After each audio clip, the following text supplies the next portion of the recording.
Hidup Jokowi!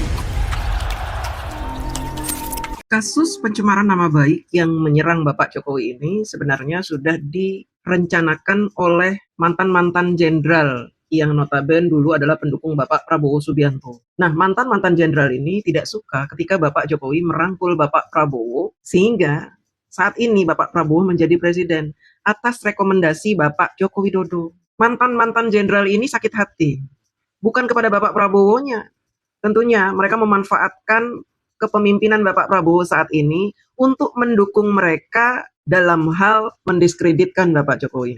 Selain itu, mantan-mantan jenderal ini ingin agar Bapak Prabowo pun turut membenci Bapak Jokowi. Mereka ingin memisahkan keakraban antara Bapak Jokowi dengan Bapak Prabowo. Itu sebenarnya sangat sulit.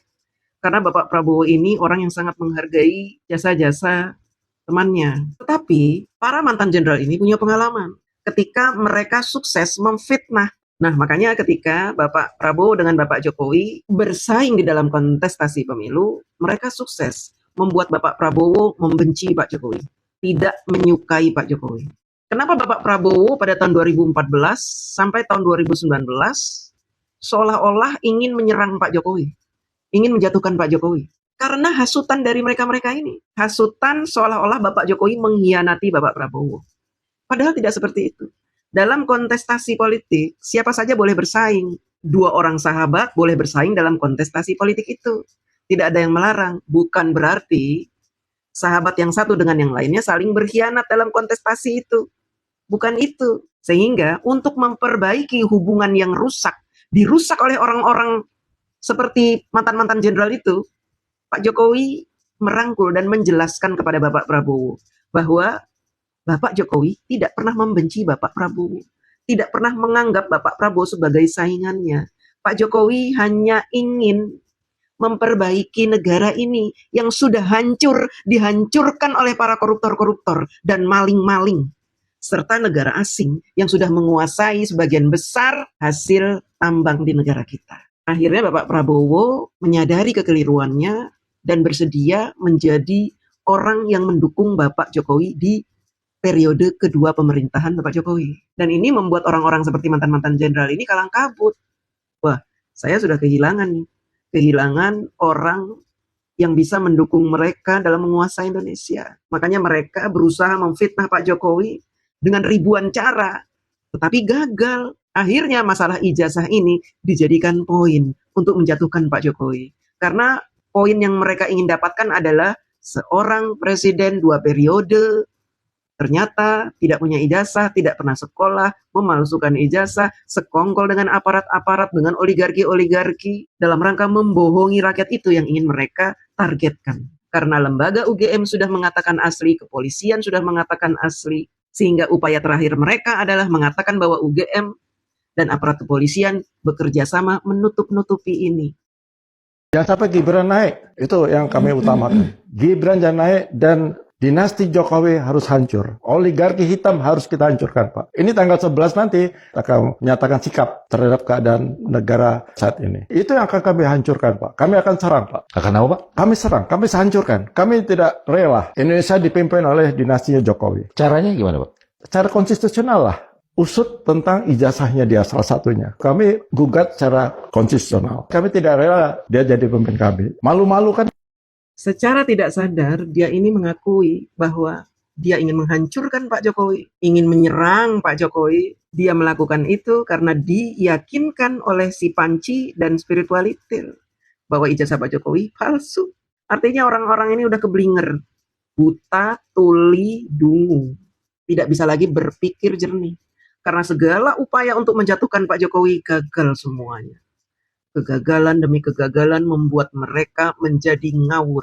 Apakah skenario dia ingin menghancurkan Pak Jokowi bisa berhasil? Tentu tidak. Kenapa tidak bisa berhasil? Loh, karena ijazah Pak Jokowi asli. Kebenaran tidak bisa ditukar dengan kebohongan. Gampang untuk menyelidiki ijazah seseorang asli atau palsu. Sekalipun orang itu punya kekuasaan, gampang menyelidikinya. Mereka menganggap bahwa ketika Bapak Jokowi menjadi presiden memang sangat sulit untuk menyebarkan rumor Pak Jokowi ijazahnya palsu sulit, karena Pak Jokowi punya kekuasaan. Makanya semakin hari semakin dikencangkan isu ijazah ini ketika Pak Jokowi sudah tidak lagi menjadi presiden. Mereka anggap bahwa Pak Jokowi sudah tidak punya kekuasaan sehingga tidak ada lagi yang mau membela Pak Jokowi. Masalahnya bukan soal membela atau tidak membela. Lawang ijazah Pak Jokowi asli kok. Apakah mereka ingin memaksa UGM mengatakan ijazah Pak Jokowi palsu? Apakah mereka ingin agar UGM berbohong? Apakah mereka ingin agar KPU berbohong? Apakah mereka ingin agar teman-teman kuliah Pak Jokowi berbohong? Tentunya tidak mudah untuk menyuruh orang-orang ini berbohong. Jadi meskipun Pak Jokowi tidak lagi berkuasa, integritas UGM itu yang utama. Sehingga UGM nggak mau gegabah. Bahkan para mantan jenderal ini pun kesulitan menjatuhkan Pak Jokowi. Mereka sudah melakukan segala upaya mengatakan bahwa Pak Jokowi ini oligarki hitam. Dia sendiri tidak paham oligarki itu apa. Oligarki, kenapa dia menyebutkan oligarki hitam? Emang ada oligarki putih? Kalau dia mau jujur, ya, harusnya dia memberikan kita pengetahuan tentang oligarki itu apa. Supaya masyarakat ini tidak menjadi bodoh dengan ucapan dia itu. Oligarki itu apa sih? Oligarki itu adalah kekuatan ekonomi dari orang-orang yang berpengaruh sehingga bisa mempengaruhi jalannya perpolitikan di negara kita. Orang-orang berduit, itu maksudnya. Orang-orang berduit yang punya usaha tambang, usaha ini, usaha itu. Kemudian membayar parpol-parpol, itu oligarki. Orang-orang berduit yang membayar parpol-parpol supaya kalau parpol itu menang bisa mendukung usaha dia walaupun usahanya ilegal. Itu namanya oligarki. Semua oligarki itu busuk dan hitam. Pernah nggak kalian punya data Pak Jokowi adalah oligarki? Punya perusahaan ilegal, pernah nggak? Selama ini Pak Jokowi menegakkan undang-undang agar perusahaan-perusahaan yang melakukan usaha ilegal diberantas. Jadi dari mana tuduhan bahwa Pak Jokowi itu oligarki, apalagi oligarki hitam? Mas Gibran, walaupun dia tidak punya kewenangan apapun di negara kita, karena beliau hanya seorang wakil presiden yang tidak punya kewenangan membuat undang-undang, tapi beliau anak muda yang peduli terhadap usaha-usaha, pengusaha-pengusaha ilegal yang melakukan laporan-laporan ekspor secara tidak jujur. Dan ini kan membuat oligarki-oligarki hitam ini kalang kabut. Boleh jadi oligarki-oligarki hitam inilah yang membiayai mantan-mantan jenderal itu untuk menjatuhkan Pak Jokowi dan Mas Gibran. Kenapa Pak Jokowi dan Mas Gibran ini diserang terus oleh mereka? Karena mereka tidak mau diutak-atik usahanya. Mereka tidak mau Mas Gibran ini yang sangat penuh semangat untuk mensahkan RUU perampasan aset. Makanya Mas Gibran diserang oleh DPR yang membatalkan pengesahan RUU perampasan aset.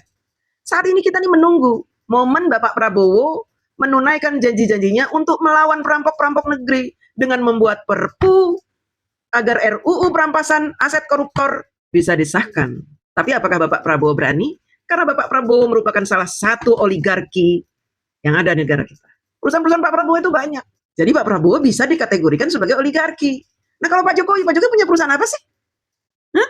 Perusahaan apa Pak Jokowi itu punya? Tambang punya? Nggak punya. Perusahaan kayu mebel yang ketika beliau menjabat sebagai presiden dikelola oleh keluarganya. Beliau tidak sempat mengelola itu. Bahkan anak-anak Pak Jokowi pun punya perusahaan, tapi ketika menjadi wali kota, ketika menjadi wapres, perusahaannya dikelola oleh orang lain kok.